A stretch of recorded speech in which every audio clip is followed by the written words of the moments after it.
Welcome to Unload and Show Clear, powered by Match Shark.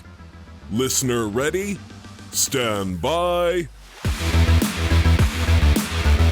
Welcome to another episode of Unload and Show Clear, a podcast about the men and women who compete in IDPA matches around the world. I'm your host, Lloyd Bailey. IDPA, International Defensive Pistol Association, was formed out of the concealed carry movement back in the 1990s. It's based on the founders' desire for a sport based on real-world defensive skills and not just fancy equipment.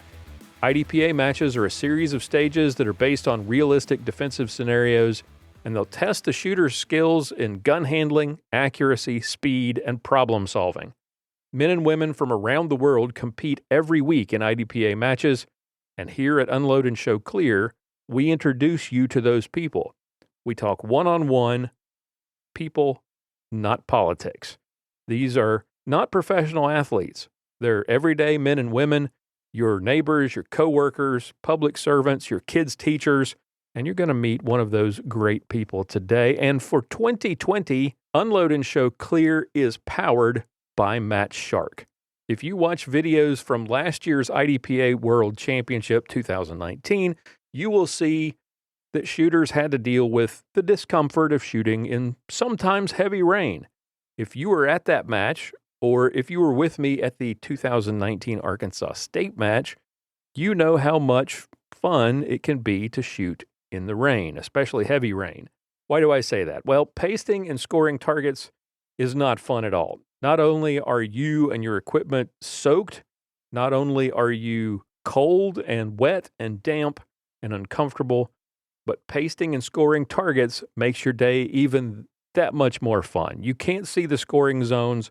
The pasters and the tape won't stick to the targets. The targets ultimately will disintegrate because they get waterlogged and have to be changed more frequently. We'll contrast that Arkansas State match to the World Championship and compare the targets. There was a big difference. The difference was you had baggies on the Arkansas targets and you had Match Shark covering the World Championship targets. Match Shark's patent-pending target shields keep targets dry even in heavy rain. They're reusable too, so the cost of those shields is quickly recovered by simply patching and reusing them over and over and over again, because you're not shooting the shield, you're shooting the backer that holds the shield to the target stand. Well, once you're done, you just take the things off, slap a little paster on it. There's a tape paster that covers up the holes. Boom, you're set to reuse it over and over and over again. And it makes your staff happier because setup and scoring and tear down are so much easier. It makes your shooters happier because they can see the targets and they don't have to deal with plastic bags. They're designed and manufactured right here in the United States. They are owned and operated by two IDPA shooters themselves, people experienced in match direction and setup. Will and Chris Schmid, whom you've heard on this podcast, they understand the challenges that match staff face when dealing with wet weather. So let them help you run your matches faster and smarter and make it a better experience for your safety officers and your shooters. Visit matchshark.com today and get everything you need to be prepared for your next rainy day match. That's matchshark.com. Visit them today, matchshark.com.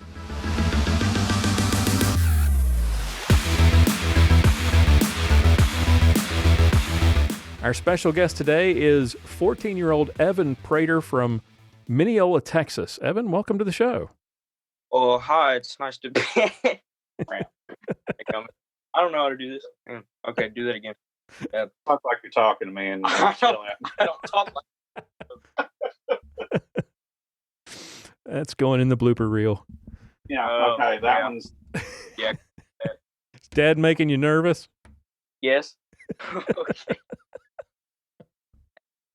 So 14 years old, you're in the 9th grade, and you were bumped to expert at the Texas State match last year. Congratulations, by the way.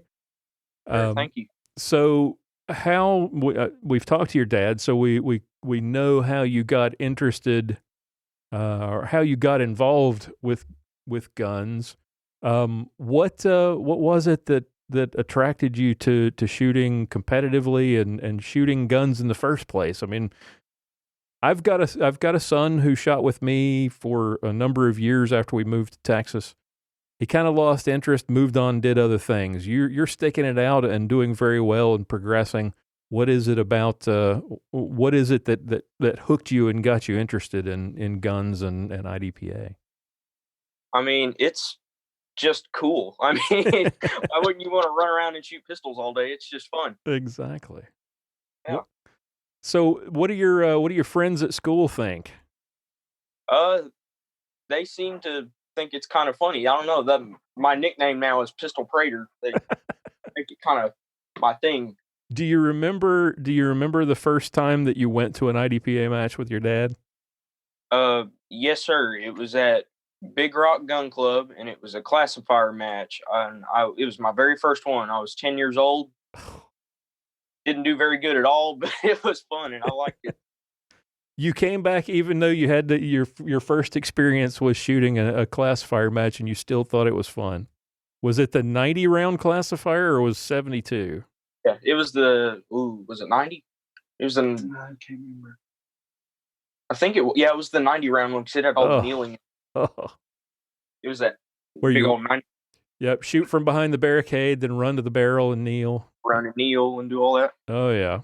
Well, you definitely must love it because that classifier stinks. I hate that classifier. So you're now an expert in SSP. What's the first firearm that you competed with, and what are you shooting nowadays? The first gun that I shot with was an M&P 40 Pro, and that was mainly because I'm left-handed, so it's hard to find stuff that 40 Pro? Yeah. It's ambidextrous. I can actually shoot it good and not have to worry about all of the discrimination. Right. And I just liked shooting it. Found a good load for it. It just works really good. Very cool. Still shooting that particular gun, or have you moved on to something else? I am shooting it most of the time. I just got a new 45, and I'm trying to get the ropes with that, but I still like shooting my 40. I shoot it most of the time. Nice. How long after that first classifier before you and your dad went out and tried your hand at one of those sanction matches? And where was it? My first sanction match was Fall Brawl at Casa. That is still one of my favorite matches. That's a good place to start. Mm-hmm. It was a while after that first classifier because I was 10 whenever I shot that, and I wasn't even an IDPA member yet. Right. So I turned 12, and then I finally got to go to Fall Brawl.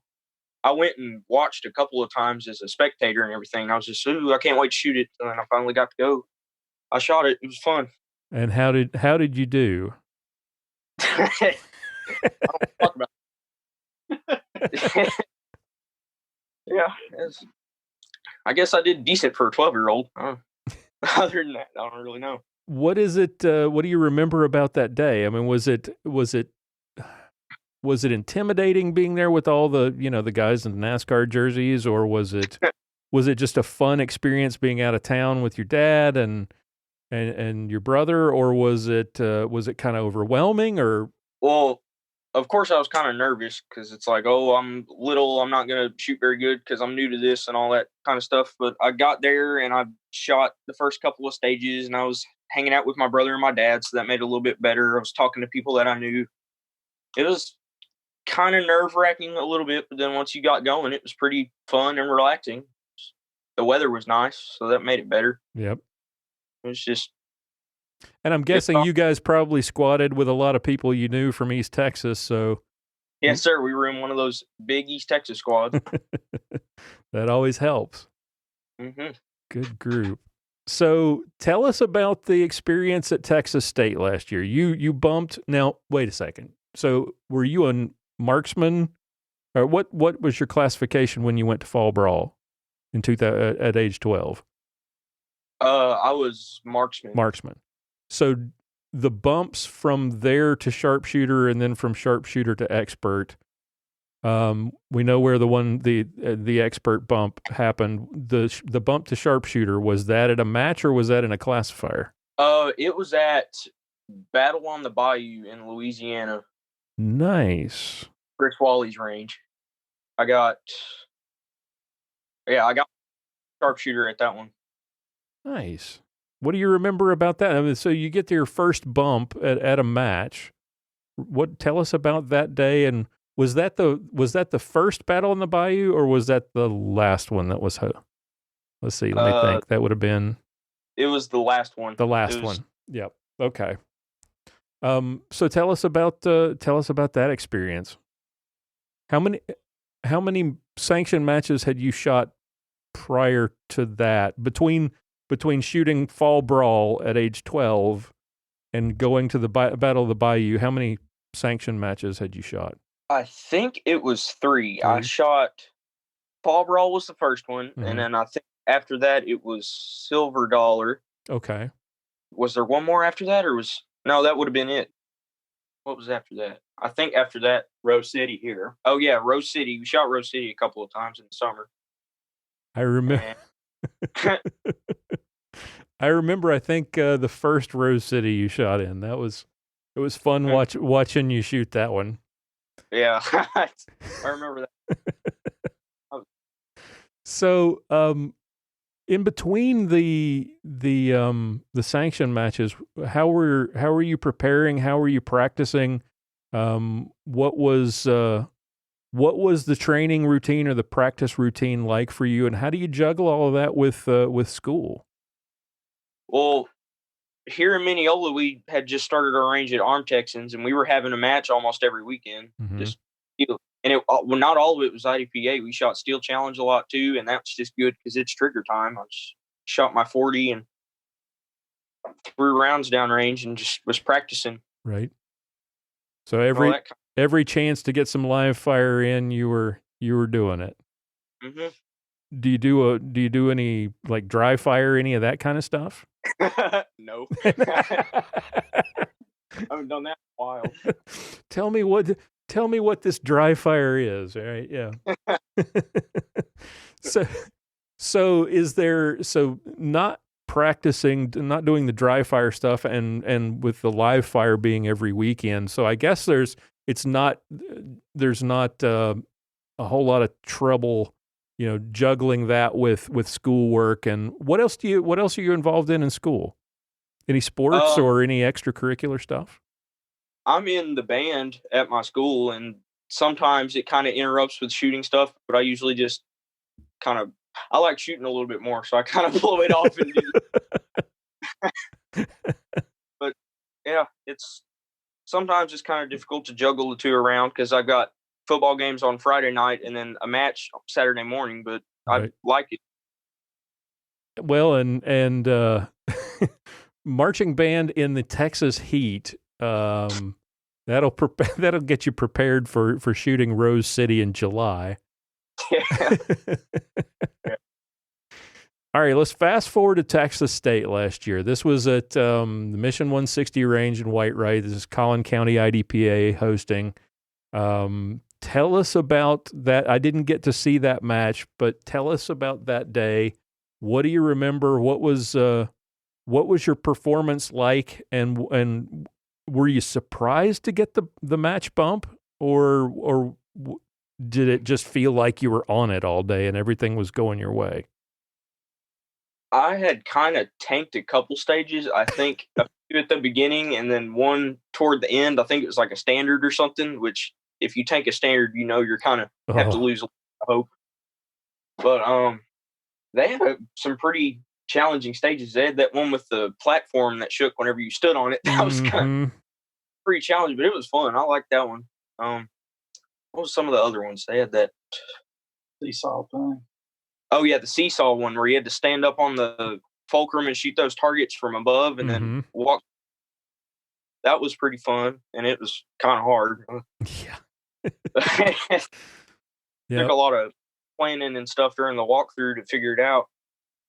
And I remember it getting pretty hot during the because it was cloudy at the beginning of the day, and then you get those breaks in the clouds where it's real humid and the sun comes out. And It's just like it's only focusing on that one point on the entire Earth, and it's really hot.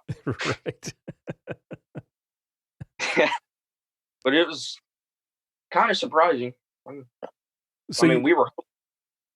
So you tanked a couple, and did you figure once you tanked that second stage, did you feel like, well, okay, so this is just another? Were you really surprised at the end to find out that you had done well enough to get the bump, or at that point were you still feeling confident, or did that second one? Because like you said, when you tank a standard stage, you come out of it and you figure, okay, well, my match is done. I'm just going to have fun at this point. Yeah. What was the mindset like at that point when you tanked that stage? It didn't go very well. What was it about the stage that didn't go well? First off, points down. that was it. So it was the accuracy. Yeah. Okay. Had a couple threes on some stuff. For me, it's usually non-threats, and yeah. So So you come out of that stage. Are you thinking, well, my match is pretty much done at this point, or did you feel like overall you were still doing pretty well? At that point, once you get that feeling, it's kind of just like, oh well, I'm just gonna have fun now, because that's pretty much the point of the whole thing, is just to shoot guns and have fun. So right. Kept shooting, still tried to do good, didn't want to tank anything else, but it was still mainly just have fun and then go eat some food at the end of it and see what happened. That's so that's interesting, and that's why I wanted to know, because in 2017 was the one season that I actually had a decent season, and I came to the realization at Arkansas State, I guess it was, in Hot Springs, and I tanked a couple of stages early on and was kind of ho-humming it through the first four, and then got DQ'd. But it wasn't a DQ where I couldn't continue shooting. It was an equipment thing. So they let me finish the match just for no score, and it didn't count.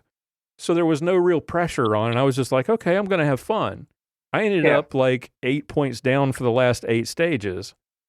And the rest of the season was like that. It was like a light bulb goes off and you're like, oh, if you have a bad stage, you move on. You don't, just have fun, do your best, but have fun. Was that match at Texas, was that kind of that epiphany moment where you're like, oh, okay, don't put so much pressure on yourself. Just go out there and have fun, and it'll all come together. Oh yeah, that's how it works. If you're having fun, you're not worried about, oh, did I drop a point on that one target? I should go back and make it up. If you're just shooting, okay, I know I hit that target. I'm going to move on to this next one. Bang, bang, bang, reload, finish it, and you shoot better. Yep. What is your favorite kind of stage? Do you like really fast run and gun, open targets, or you like the challenging kind of tight windows to shoot through, or technically challenging kind of stuff? Or what's an Evan Prater stage look like? My favorite kind of stage is close up, about like 5 to 7 yards to a target, and just run. There's openings, 3 or 4 targets in there. Run, shoot on the move, crossing an opening, reload, and just hose through the whole thing. I like that kind of stuff. It's fun. Good old hoser stages. Over the course of the couple of years now that you've been shooting, is there a memory or a moment or a particular stage or a match that you think back to and say, wow, that was great, or something that stands out in your mind from your traveling around with your dad and your brother over those last couple of years? Well, or a fun and embarrassing story that you could tell about Jackson. That'll force him to come on the show to defend himself. Well, Or about your dad. That'll work too.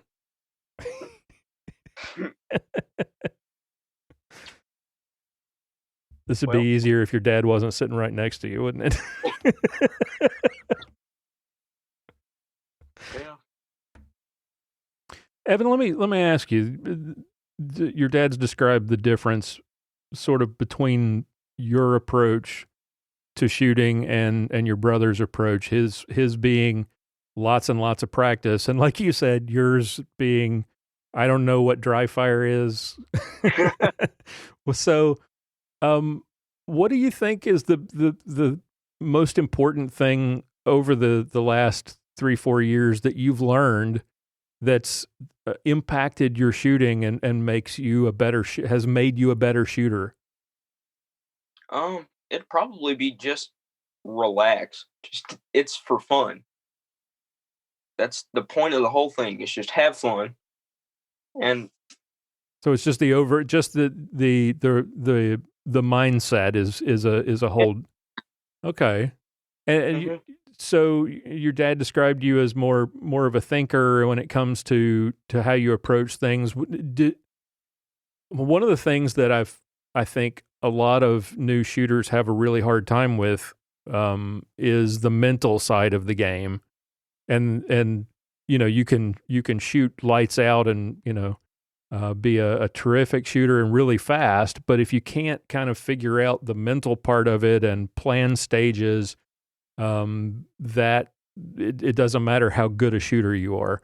Has that been a challenge for you, or is that a fun challenge for you to figure out to walk up to a stage and try to figure out, all right, here's how I'm going to beat this? Usually I just try to take it in the most simple way possible. Just put 2 on everything, throw a random one in there somewhere, reload while you're moving, and just finish it up. And just get like a cadence in your head of just tap, tap, tap, tap, tap, tap, and just have that rhythm on every target and reload when you need to and just shoot it. Okay. So that's pretty much that's how I try to do it now. What were you doing when you first started? I was just trying to think in my head, okay, that's 1, that's 2 on that one, and then it's okay, that's 2 on that one, and then I'm going to put 3 on this very specific target because it's the farthest away, and I want to put as many shots as I can on it, and then I'm going to reload and move over here, and then 2 on that one and 2 on that one, and just all meticulous and all that. Okay. See, that's interesting because I started a lot later in the game than you did, and for me, early on, reloads happened sort of at random. It was like, I don't know where I ran out of ammo, now I got to reload. But you're actually thinking through 2 here, 2 here, 2 here, reload's going to happen there. You're actually thinking it through at 14. That's pretty amazing. So the next goal obviously is master. What's your schedule like for 2020? What are you hoping to accomplish this year? Well, our next sanction match is Texas Guardians at ETRPC in Longview, and I'm going to try and get bumped to expert in ESP first, I think. Oh, okay. That's what I signed up for in that match. I'm shooting ESP sharpshooter. I'm going to try and get bumped up to expert in both of those.